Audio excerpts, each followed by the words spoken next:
Hola a todos, en este video vamos a finalizar nuestra unidad de estadística descriptiva. Para eso les propongo que realicemos juntos la situación número 2. Al analizar las estaturas en centímetros de un grupo de 30 estudiantes de secundario, se obtuvieron los siguientes resultados. Es cierto que los 30 datos no son muchos como en el ejercicio anterior, pero para completar nuestra unidad, en esta ocasión vamos a trabajar con una tabla de frecuencias de datos agrupados.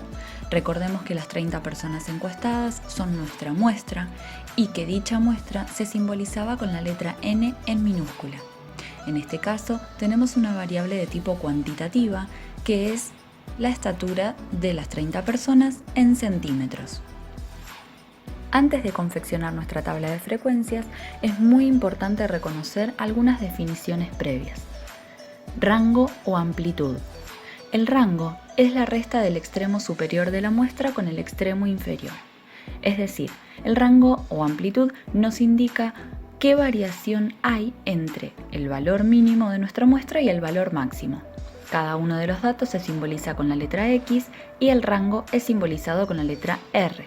Por lo tanto, en este ejercicio deberemos restar la altura máxima, 161 centímetros, con la altura mínima, 150. Ese dato de 11 centímetros de diferencia entre una altura y la otra nos dará la pauta para confeccionar nuestros intervalos de clase. La cantidad de intervalos de clase quedará a criterio personal, pero se recomienda entre 4 y 10 intervalos, todo dependiendo de la cantidad de datos que tengamos en nuestra muestra. Siempre conviene tomar una unidad más que el rango, esto es para que ningún dato quede fuera. En este caso, una unidad más que 11 es 12 y por decisión propia vamos a confeccionar 4 intervalos, lo cual implica que cada intervalo tiene una amplitud de 3 unidades, en este caso de 3 centímetros. Es importante también reconocer la marca de clase, que es el punto medio de cada intervalo. Punto medio calculándose como el promedio entre el límite inferior y el límite superior. Si tomamos el primer intervalo que comienza en 150 y finaliza en 153, porque dijimos vamos a formarlos de 3 en 3 centímetros, la marca de clase será 150 más 153 dividido 2. Estos resultados son los primeros que tenemos que colocar en nuestra tabla de frecuencias de datos agrupados. Luego, claro, de armar nuestra columna con la variable en cuestión. Variable altura en centímetros. Los intervalos correspondientes de 3 en 3 comenzando desde el 150 y una columna nueva con la X que, como ya dijimos, hace referencia a la marca de clase. Seguidamente colocaremos la columna de frecuencia absoluta en la que vamos a contar cuántas personas tienen los valores que aparecen en los intervalos. Es decir, para el primer intervalo notaremos cuántas personas miden entre 150 y 153 centímetros. Luego lo que ya conocemos, frecuencia acumulada, suma progresiva, 8 más 10, 18, más 6, 24, más 6, 30, frecuencia relativa, la división entre las frecuencias absolutas y las 30 personas encuestadas, que son nuestra muestra, frecuencia relativa porcentual, la frecuencia relativa anterior, dividiendo numerador con denominador y multiplicando por 100, y luego las dos columnas anexos, con la única diferencia de que ahora nuestra X es la marca de clase que ya calculamos. Medidas de tendencia central. La media ya la tenemos para calcular de manera simple porque conocemos la columna X por F, simplemente restará dividir ese total por la muestra, en este caso por 30, pero la moda y la mediana la dejaremos para un posterior análisis porque tienen fórmulas nuevas. Medidas de dispersión. Comenzábamos con la varianza. Realizamos toda la sumatoria de esa última columna de nuestra tabla de frecuencias y dividimos ese total por la muestra. Desvío, recordemos que se definía como la raíz cuadrada de la varianza, dato que ya calculamos. Y por último, coeficiente de variación, que era la división entre el desvío y la media. Lo podemos multiplicar por 100 para expresarlo en porcentaje. Notemos que los intervalos comienzan con un corchete y finalizan con un paréntesis. El corchete incluye al número, mientras que el paréntesis no. Esto debe colocarse de esta manera para que el último dato de cada intervalo esté incluido en el intervalo siguiente. Si lo incluyéramos en todos los intervalos, habría datos repetidos. Pasos para hallar la moda. Primero, buscaremos el intervalo de mayor frecuencia. En esta tabla miraremos que la mayor frecuencia es el número 10 y se corresponde con el intervalo 153 a 156. Una vez localizado ese intervalo, necesitaremos una fórmula. En la fórmula, como verán, aparecen muchas letras y símbolos raros, por eso tenemos la traducción. La letra C hace referencia al ancho de clase, es decir, de cuánto en cuánto están armados los intervalos.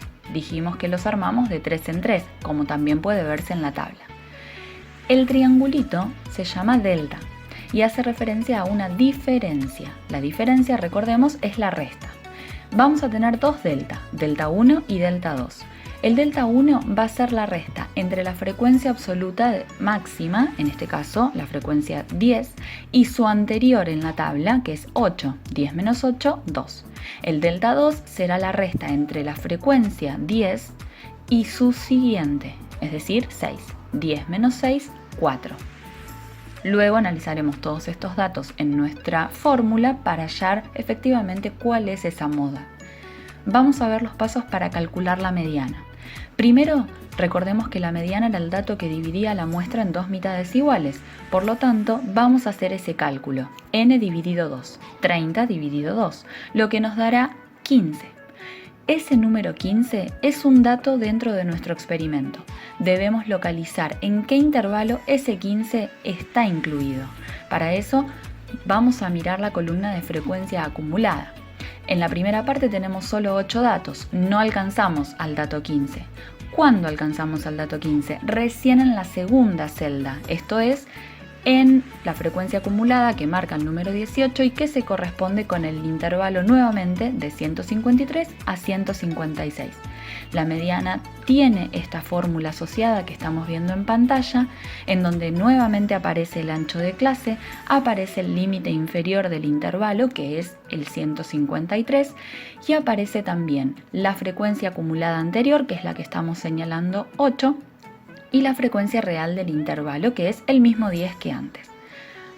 Veamos todo esto traducido ya en nuestra fórmula. Cálculo de moda. Necesitamos el intervalo de mayor frecuencia, que ya lo localizamos, el límite inferior, que es 153, el ancho de clase, 3, la frecuencia del intervalo, que es 10, la diferencia, el t delta 1 del que hablábamos, que es 2, el delta 2, que es 4, y finalmente todo lo reemplazaremos en nuestra fórmula. Fórmula de moda, límite inferior, 153 y todos los valores que ya hablamos reemplazados, lo cual nos da un total de 154. Vamos al cálculo de la mediana. Teníamos el dato medio que es 15, ese 15 que se encuentra en el intervalo 153 a 156. Por ser el mismo intervalo que en la moda, el límite inferior es el mismo, el ancho es el mismo como en todos los intervalos que construimos, la frecuencia acumulada anterior según nuestra tabla era 8 y la frecuencia absoluta es 10. Reemplazando nuevamente todos estos datos en la fórmula de mediana, obtenemos su valor. Una vez calculadas las medidas de tendencia central y las medidas de dispersión, recordemos que todos los datos deben volcarse a distintos gráficos, pero a diferencia de los datos sueltos como trabajamos en videos anteriores, los datos agrupados tienen dos gráficos asociados. En primer lugar, el histograma. La representación de un histograma es muy similar al diagrama de barras. En el eje X colocaremos los valores de los intervalos, porque ahora ya no tenemos datos sueltos, correspondientes a la variable en cuestión, dijimos altura en centímetros.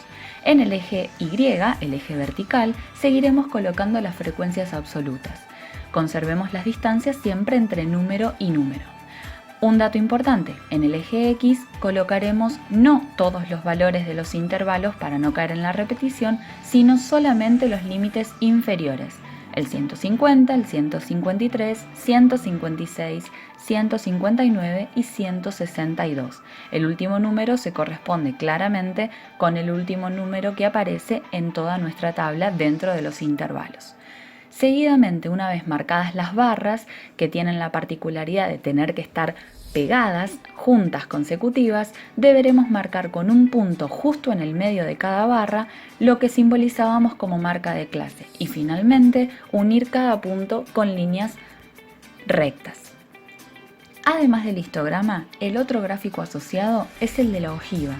La ojiva no representa las frecuencias absolutas, sino que vamos a tener en ella las frecuencias acumuladas. En esta representación veremos que nuestro gráfico es creciente. Vamos a representar de la misma manera en el eje X la variable con los mismos valores que en el histograma, pero cambiaremos que en el eje vertical dispondremos a las frecuencias absolutas. Solamente colocaremos los puntos necesarios haciendo corresponder a nuestras coordenadas y uniremos nuevamente con líneas rectas cada una. Nos vemos en un próximo video.